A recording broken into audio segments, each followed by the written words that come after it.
Hello and welcome to Past Your Bedtime. My name's Bev.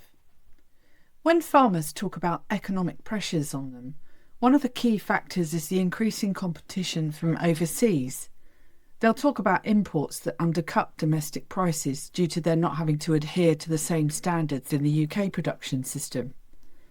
The unspoken subtext here is also that sometimes the imported goods have deliberately circumvented certain quality audits and been deliberately adulterated to appear or behave as something they're not.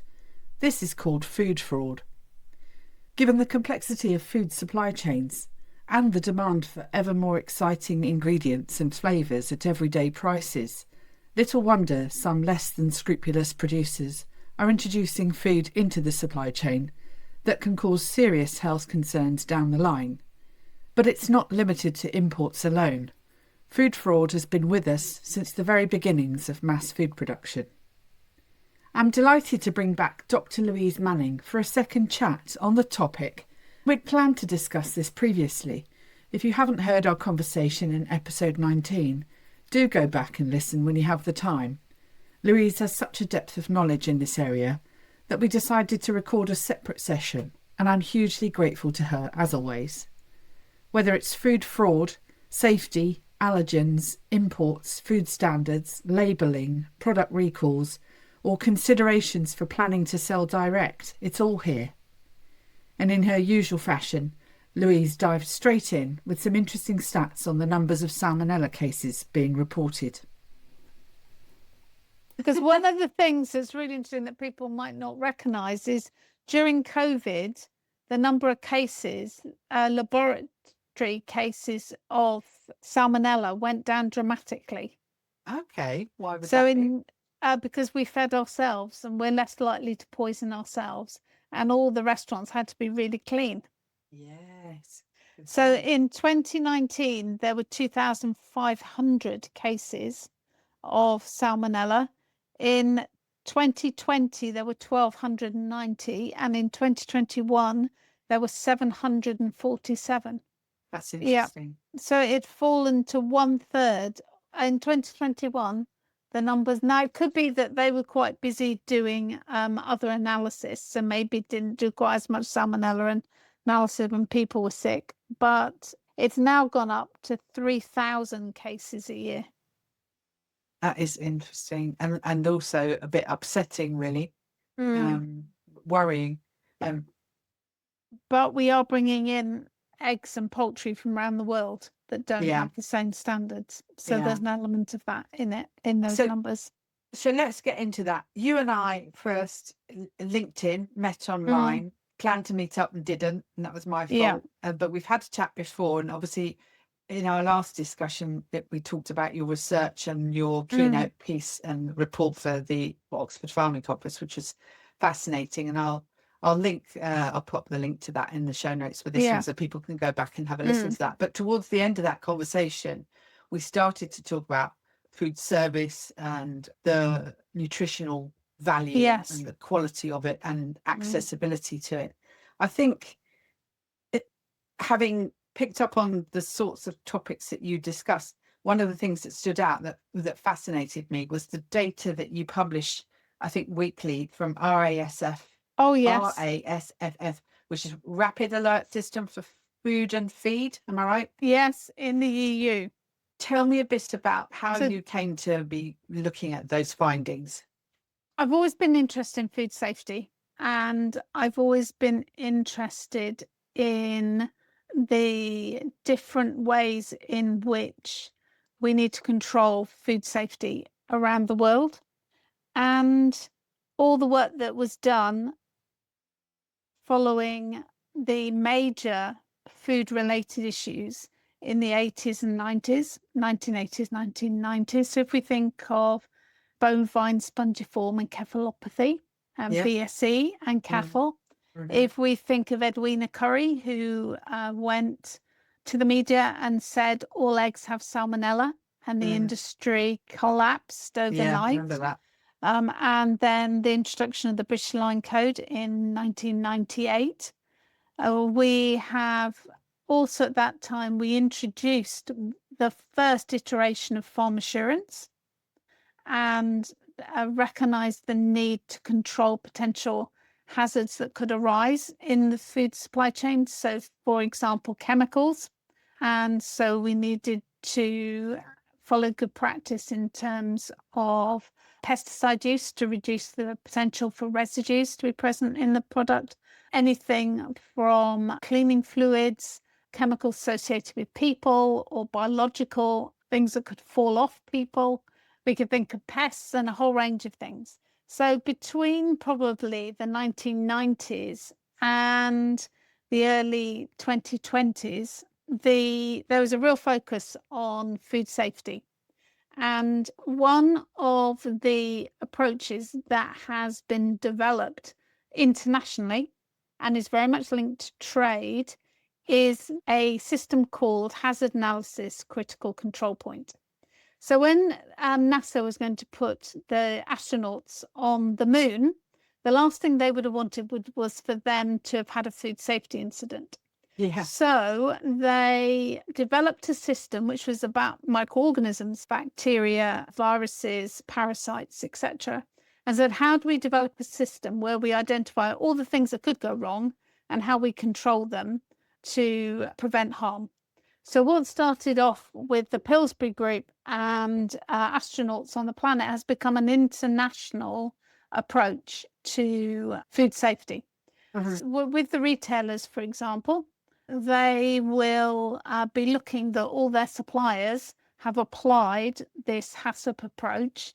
And indeed, in legislation in many countries, post-harvest and post-slaughter, all businesses will need to demonstrate that they have what's called a HACCP plan and that they're following it. So I was involved in industry in the early 1990s as a technical manager, and then I became a consultant when I had small children, and then over time went into academia, and I've always been interested in food safety management and how we address those things in the supply chain. I guess it's really important to me that if you're a very large organization, you have the resources to be able to see what challenges there are around the world, to be able to undertake a risk assessment and decide we can see there's a potential issue where in some parts of the world this particular food safety issue isn't well controlled. And so we just won't source from that country. If you're a micro business or a small business, so you're employing, say, under 5 people, it becomes much harder to access the knowledge on food safety and also to be able to access information on certain ingredients and what the current issues are. What we see, so the UK, the Food Standards Agency will issue, if there is a product recall, an alert. So anybody can access the Food Standards Agency alerts, and they're split into 2 types. One is an allergen alert. So there may be a number of product recalls because an allergen hasn't been labeled on the food product, on the packaging, or, which is often the case, when you've got a production line and you're packing chicken and mushroom pies, and then you're going to move to beef and Stilton pie, you ought to change the boxes on the outside so that people actually get the pie they think they're going to buy. If they don't, and you've put the wrong pie in the wrong pack, there could be a whole range of allergens in one pie that are now undeclared.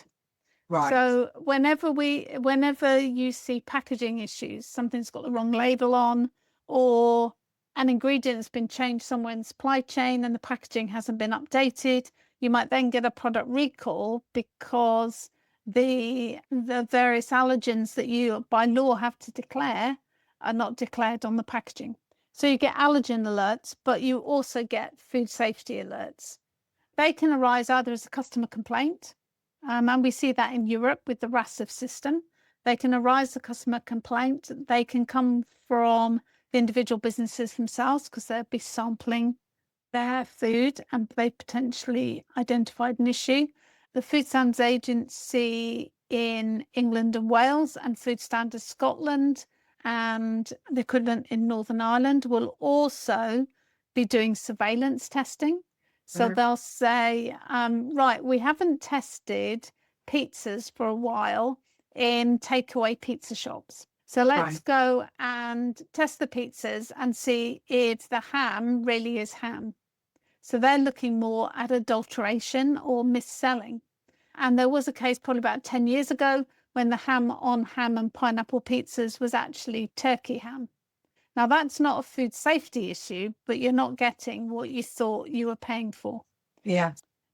Around the world, we have a number of food safety issues. If we go back to the 1800s, food safety and water safety was a real concern. And because we were one of the first countries in the world to industrialize, we moved to a situation in many cities, for example, Preston, Manchester, among others, and in London, where people were no longer producing their own food. As a result, there were a number of unscrupulous people who would start doing things to food. So, for example, putting sawdust in bread to make the bread go further, watering down milk, selling coffee that was only a portion of coffee and there were other substances in it. So we were one of the first countries in the world to have an adulteration and food and drink law that came in, and that was 1860. So when we talk about anything like horse meat or the recent issue with kebabs, where it wasn't the meat that was declared, it was skin, it definitely wasn't meat. So over time, there's been issues with food not being what they say it is. But we have to remember that when we think of child mortality, if you ever watch Who Do You Think You Are, or any of those programs, or even going back and looking at the 1840, 1850 census and tracing, you can see the number of young children that did not make adulthood. Yeah. Is it cholera or typhoid? So some of that was cholera. Cholera. And of course, I'm going to sound very nerdy now, because I love to think, because I'm a scientist, of the scientists that changed the world. And Dr. John Snow has to be one of the key scientists in terms of him discovering cholera. So there's a food safety outbreak now, and we've got one in America at the moment, cyclospora, which is a parasite where people that have been eating lettuce, I've seen this, yes, and are all having a whole range of symptoms associated with cyclospora. They will do what's called epidemiology. So they'll look at the people, they will find out what they ate, how old they are, and they may even take stool samples and analyze, look at the different kind, the bacteria or the parasite, and they'll build a big picture. So now we've got artificial intelligence, we've got computers, we can do genomic analysis of salmonella or different bacteria to say, has everyone got the same salmonella? Or is it different? We can analyze it and say, does it have genes for antibiotic resistance or not? I mean, it's very sophisticated now. But if you go back to John Snow in the 1840s and 50s, he basically took a map of London and pinpointed where all the cases were. And that's where he saw that there was one particular water pump in London where the people that were using that water pump were much more likely to have cholera or who had actually died from cholera. And his work and what he did was revolutionary. It's a bit like Louis Pasteur and pasteurization. We take pasteurization for granted completely and utterly. Now, I know some people like green milk and drinking unpasteurized milk. For me, you do that at your own risk. You definitely do that at your own risk, because there is a reason why we pasteurize food. There's a reason why pregnant women are advised not to eat cheese that's been produced from unpasteurized milk, because there are a whole range of harmful bacteria that could be present. So we can look at a whole range of scientists in the 1800s that their work and the start of chemistry we then were in a position where we could start to make food safer. We could pasteurize certain foods. We could identify particular outbreaks and potentially the source. We had microscopes, so we could start to look at different bacteria under the microscope. If we come to today, we've got a whole set of sophisticated ways in which we can, when I say we, in the event of an outbreak, you could assess what the common source could be, and also the microorganism that could be most at fault. But food safety is a really big challenge when you come into economic problems, because one of the ways in which you can make money, or you can still supply your food at a certain price, is to change it in some way. Right. And or to buy food from areas of the world where there are less standards and lower inspections than there are in the UK. So I wanted to get into that. So if we think about the discussion around the amount of food percentage that's imported and all that goes with that, often the argument that's put across is we want to buy British because the standards of production across other parts of the world are not as stringent as us, and we can't make money because we are having to abide by those standards and regulations which aren't applicable in other parts of the EC or across the world. So what is the data showing us about that now, and what's changing? What changes have you seen in relation to that over the time you've been working on this? I think we can say that most people buy their food from the major retailers who have, over the last 40 years, implemented significant controls to manage food safety. And they are testing their food. They are expecting their suppliers to. Some supermarkets will be testing the ability of their suppliers to product recall, for example. So they'll do planned recall tests. The food factories have to have third-party inspections and assurance. So do the farmers in many parts of the UK, for example, Red Tractor. And so we've developed a whole set of assurance that goes around reducing the risk of a food safety incident. That doesn't mean zero risk.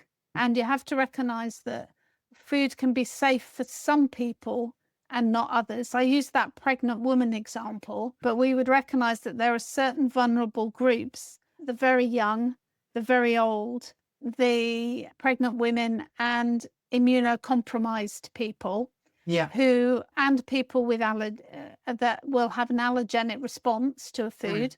If I eat something with peanut in, I'm fine because I'm not allergic to peanuts. And that food is safe for me, and it's on. But somebody standing next to me could have a major problem with that particular food. So the major retailers, major food service have lots of food safety controls in place, and they are monitoring their supply chains. We have what I would describe as a two-tier food system, in that not all food that we purchase goes through that rigorous control. And then we're reliant on our government and the inspectors that are inspecting and the regulations to assure us that we are going to buy safe food. So I'm sure you've seen scores on the doors when you go into a restaurant.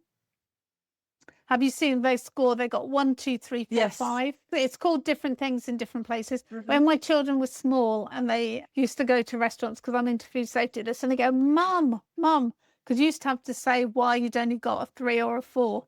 And they go, look at this restaurant, it hasn't got, its cleaning procedures weren't up to date, and all these kinds of things, just to wind me up. Because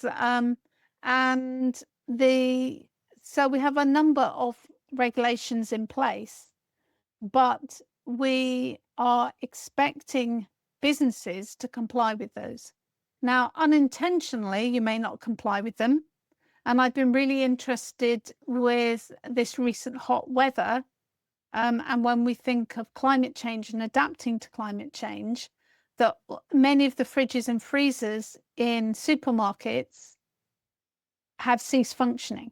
Yeah. And quite rightly, they've said, well, the food in these, there are regulations about what temperature a fridge should be if you are a business, not necessarily in your own home, but Yeah. I would say you should abide by it in your own home, but in businesses. And if they can't comply, they have to turn them off. When you start to think of the challenges that we've had over this period, and we think of the future with climate change, there are a whole range of new threats and risks that are associated with that we're going to have to think about in the future.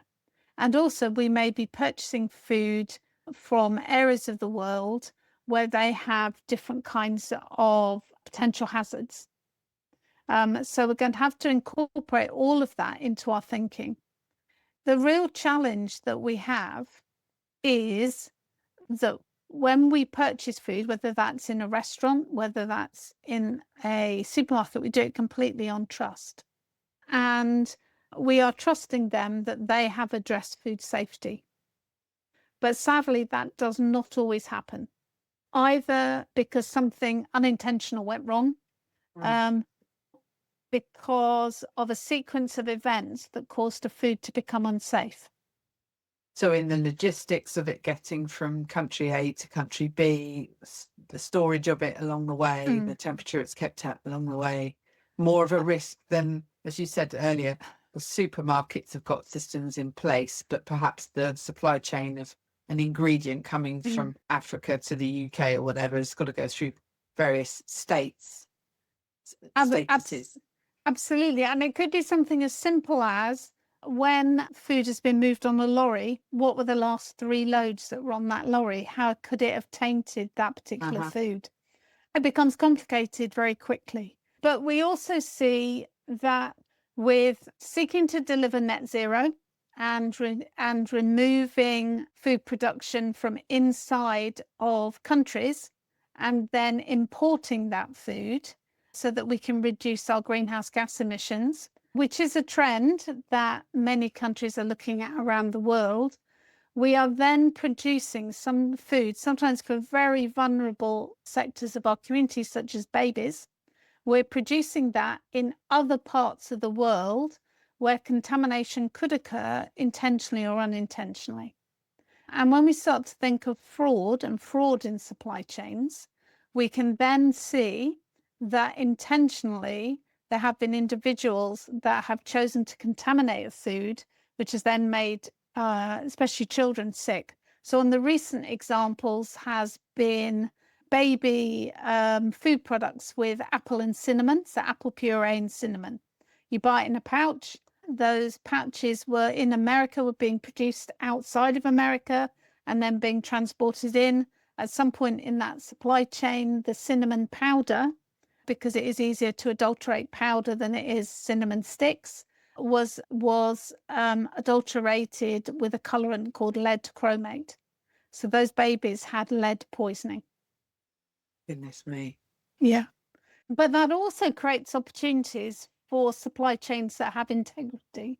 So the opposite is, if you can demonstrate that you have integrity in your supply chain, if you can demonstrate that you have full traceability, yeah. and that how your products were produced, how they were grown, you can demonstrate that your food has a higher level of integrity than others. Yeah, and that could be more of a selling point for your supply than the alternative. So you're saying with the cinnamon example, it's easier to adulterate a powder, as you say, than cinnamon sticks.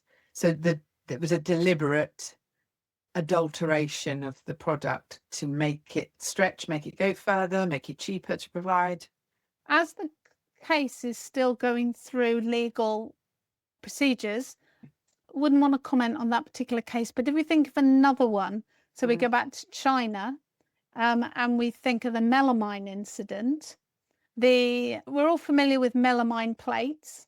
Picnic but plates and things. yes, so Bob the Builder, I'm showing the age of my children now. Things. But what happened in China was if you were to add melamine to liquid milk, it gave a false protein reading, so you could dilute the milk. The first time, it wasn't just milk, it was also being put into animal feed ingredients. And one of the first early warnings was that animals in America that were receiving this feed ingredient were getting crystals in their kidneys. Oh, gosh. What happened in China was that this milk was turned into formula milk and 200,000 babies were sick. How long ago was this? This was 2008. When the problem was identified, of course, we use, going back to, if it's a steak on my plate, I know it's a steak. Now, we could say that at some point in the future, cultured meat or 3D printing, someone will be able to produce something that looks like a sirloin steak. But at the moment, that's not the case. If I've got a liquid product like honey, for example, we have the challenges around the fact that much more Manuka honey is sold in the world than is ever produced. It is much easier to adulterate. And the consumer at the point of purchase can't tell whether there's sugar syrup that's been put into their honey. Now you can't dip something in and find out. I do hope that at some point in the future, just like the PCR tests for COVID, we'll be able to develop them for consumers, especially those that have an allergy, and be able to test foods or have phone apps that can do that. You heard of Dan Kittredge and his work around the nutrition piece? Yes. The handheld nutrition app or device. I'm supervising a PhD student at the University of Queen's Belfast.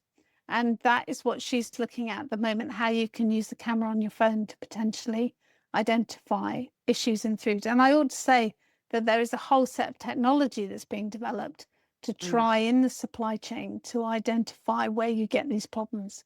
But going back to the melamine incident, there was, I think, something like 1,200 products around the world that were recalled because when they started to trace where all the milk powder had gone from all these factories, it had gone into cereal bars and all kinds of things.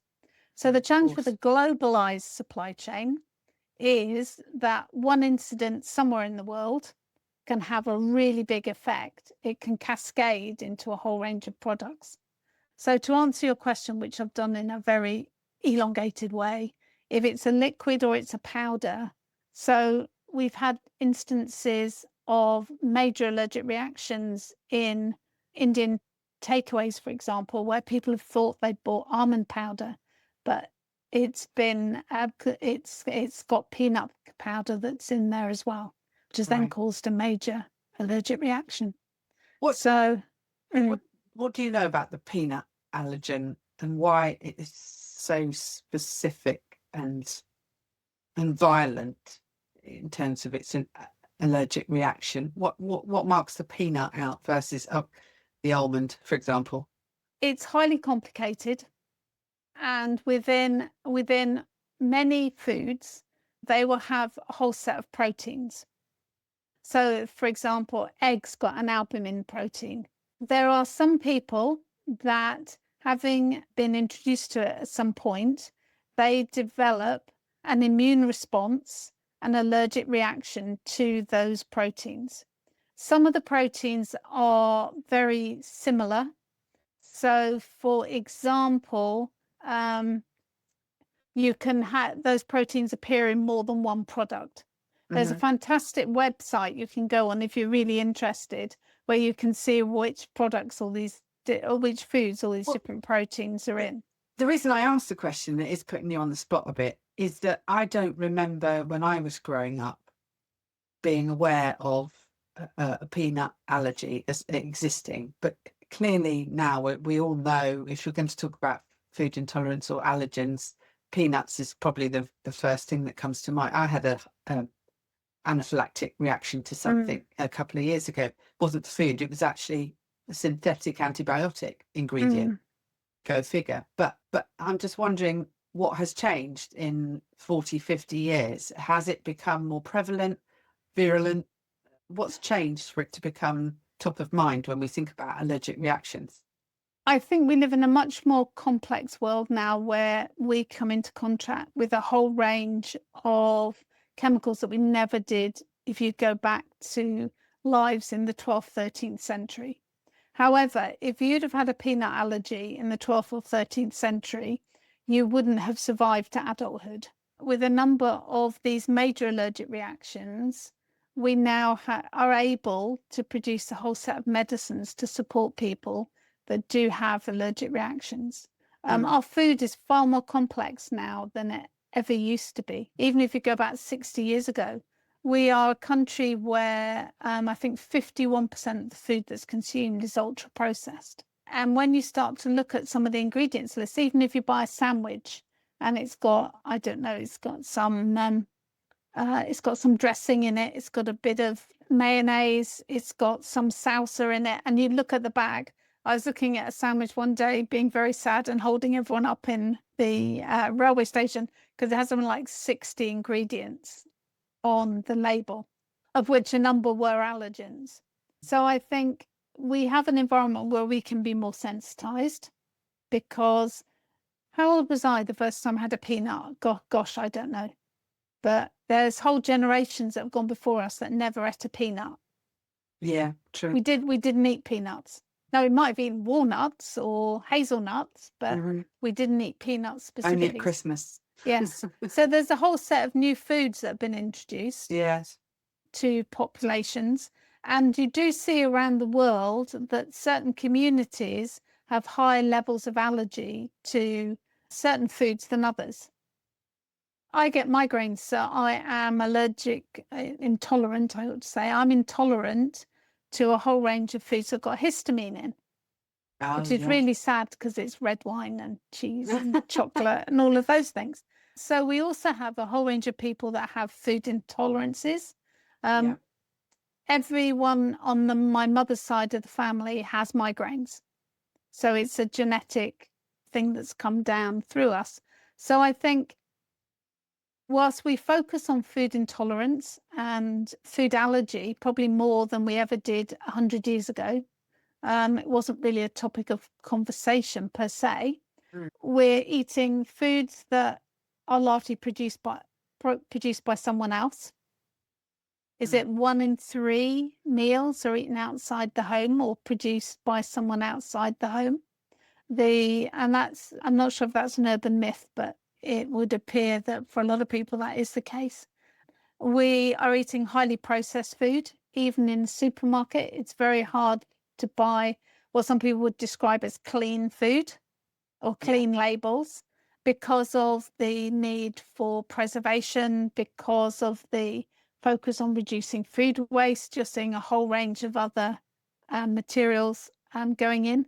And I would argue the switch from, if you were to look at a product that had butter in 15 years ago, and you now look at the non-animal alternative, the ingredients list has proliferated with sometimes 3 or 4 different kinds of oils or fats or that are within that food. So eating far more complex foods.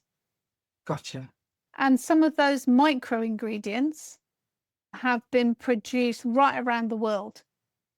So as a child, did I eat sesame seeds? Can't ever remember eating a sesame seed when I was a child. I think I discovered them on a McDonald's bun for the first. But now sesame oil, sesame seeds, because I know that some people have an allergy to it, to that particular, to sesame or to mustard.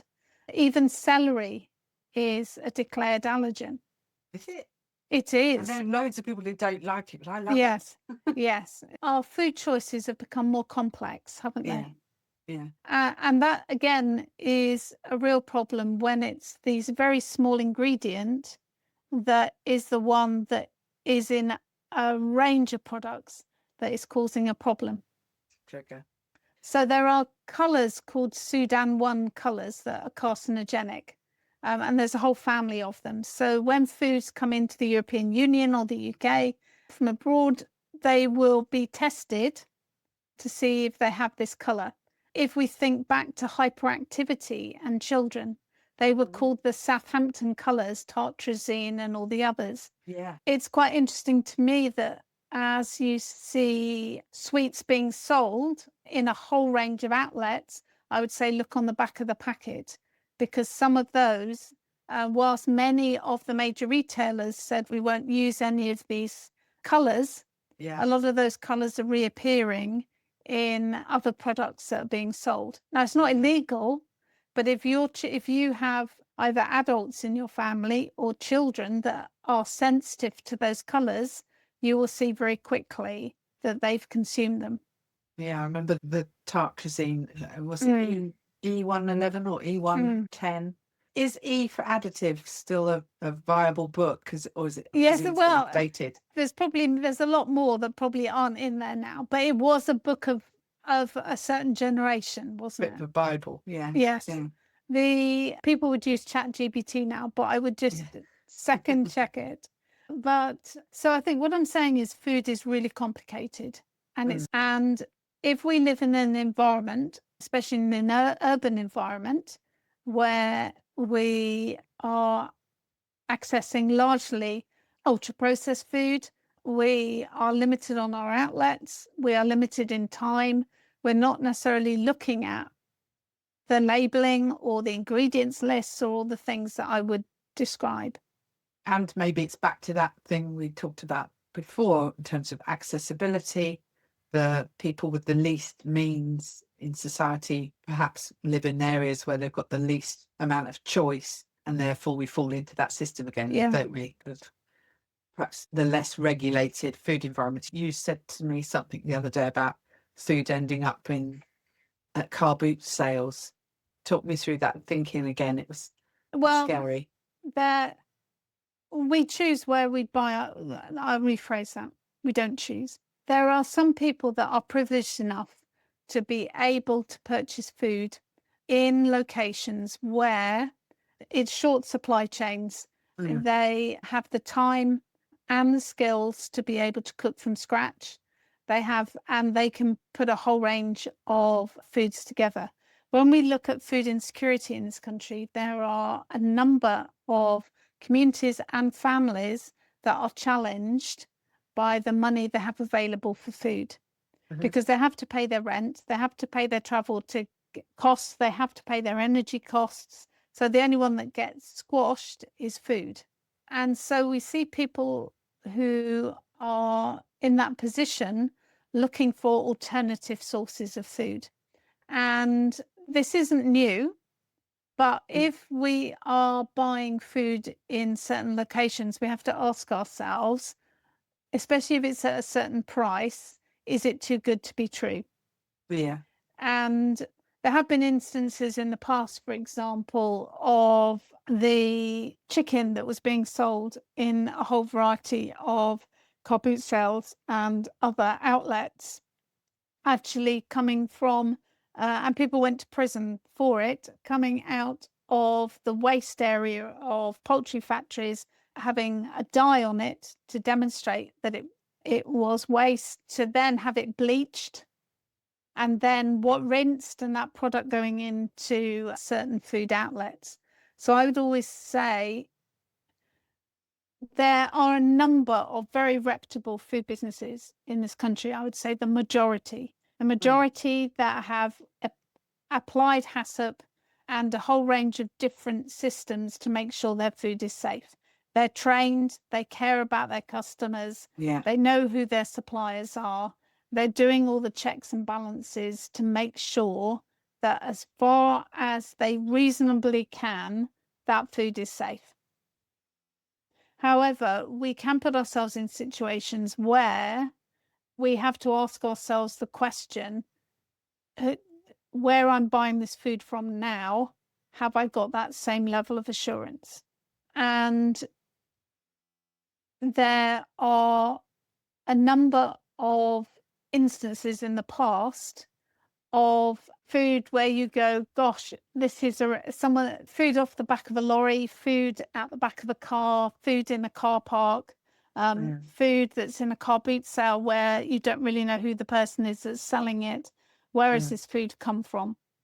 Is it food that's been rejected in a food factory and is now being recycled? Is it food where there's been a fraud committed and if you look at the packaging, it's not quite exactly the same product?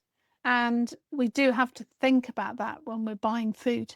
But we also have to recognize that for many people, it's really difficult to afford safe, nutritious food. Yeah, and if it looks right and the story that's told about how it got there sounds legitimate, then if you trust that individual, why wouldn't you?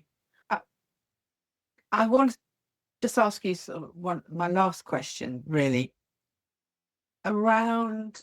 So normally I talk to people about farming and the pressures around farming and diversification, things like that. And of course, one of the themes around diversification on farm is to sell your produce directly.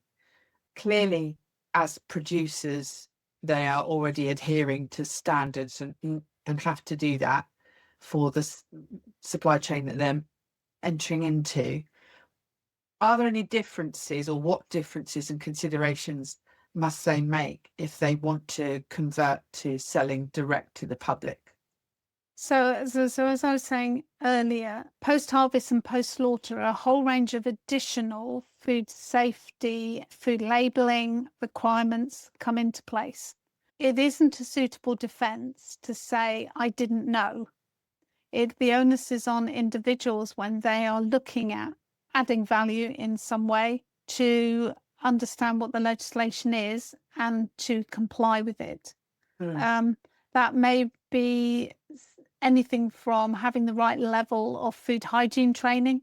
And this applies to mobile units. It applies to a whole range of different situations where you may be selling food. Your local county council will have a department where you will need to register. And in some cases, in most cases where you are moving beyond harvest or slaughter, you will have to register your food business. And then you will have a whole set of questions that will come to you around what are you planning to do in your business? What are you going to be producing high risk foods? Are you going to have certain controls in place? What kind of labeling will you have? Will you have to have used by, best before? All of those kinds of things. A lot of people that I know that have gone into selling more directly have gone and visited other businesses that are very successful and gone and seen what they've done. They've seen the examples, because the other element is it's a huge investment. Yeah. But we are seeing a whole range of new enterprises starting. So, for example, on farm vending and a whole range of different vending machines, we are seeing. So for a lot of egg farms, for example, we now have an egg vending machine, so you can go and buy eggs direct from the farm. Milk, we see quite a lot of milk vending, and in the local towns around me, the dairy farmers now having their milk vending machines in the town or city, which I think is really exciting. Yeah.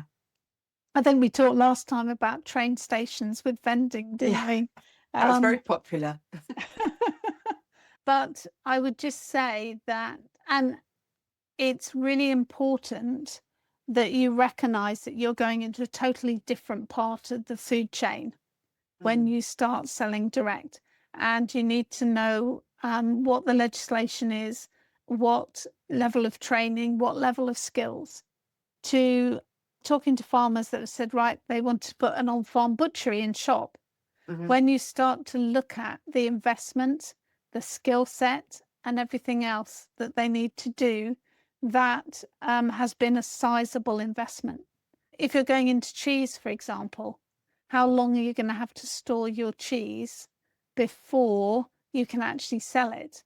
I was speaking to a cheese producer that started the business and hadn't really realised they had to store the cheese for between 12 and 18 months before they could sell it. That's an awful lot of cash and stock that is sitting on the shelf. On the shelf. So so I would say go and see people that are doing it well. Get a feel, and then you've got to decide that what you really want to do. Yeah. And because it is a very different enterprise to farming. Interesting. Well, I'm going to see a cheesemaker next week, actually. Oh, wow. How exciting. I should have all my questions lined up about that. But for some of them, the real impact when they started was they had to go so long before they could actually sell the cheese. Yeah. I've spoken to other people that went into yogurt, for example, because they could sell it quicker. What about? But even ice cream. I was going to say ice cream. Well, the cows need to be milked every day, and you're going to be very busy in the summer and potentially not so busy in the winter. If you go into weddings, you might suddenly have to make ice cream for an awful lot of people. Again, you've got to think about the storage on farm and all of those other things. But I know many people that have really enjoyed moving into that next stage of the supply chain too. And there will be opportunity to go thinking about how farmers need to have more of the value pre-farm gate. For some of them, getting closer to the consumer is a really big option and a really good option. But I also know people with vending machines that spend most of the summer filling them because the food's going out as quickly as they're filling it. So, well, nice problem to have, as they say. Oh, absolutely. Absolutely. Super.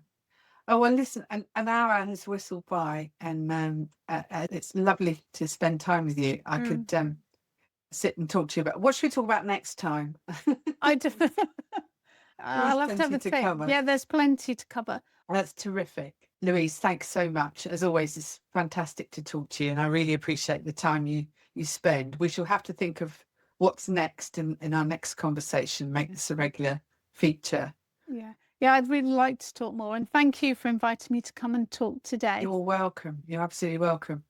Lovely. I will be in touch. Have a good rest of the week. Lovely. Thank you. My thanks to Louise for her invaluable insights, as always. Well, the agricultural shows are in full swing now, and combined with, no pun intended, almost everything being harvested, it seems, plus the start of the school holidays, it's starting to feel a bit like the south of France around here, with people finishing up and escaping if they can. Not quite sure of the official drought status up here in North Yorkshire, but I think we're luckier than most with the weather right now. There has at least been some rain and dewy mornings. With blackberries appearing and other fruits ripening, however, it won't be long before thoughts turn to autumn, but we're not quite there yet. Thanks for all the new followers and comments, and most importantly for listening. Make sure you follow or subscribe so you don't miss any. But for now, if it is past your bedtime, well, perhaps it's time to turn in. Until next time.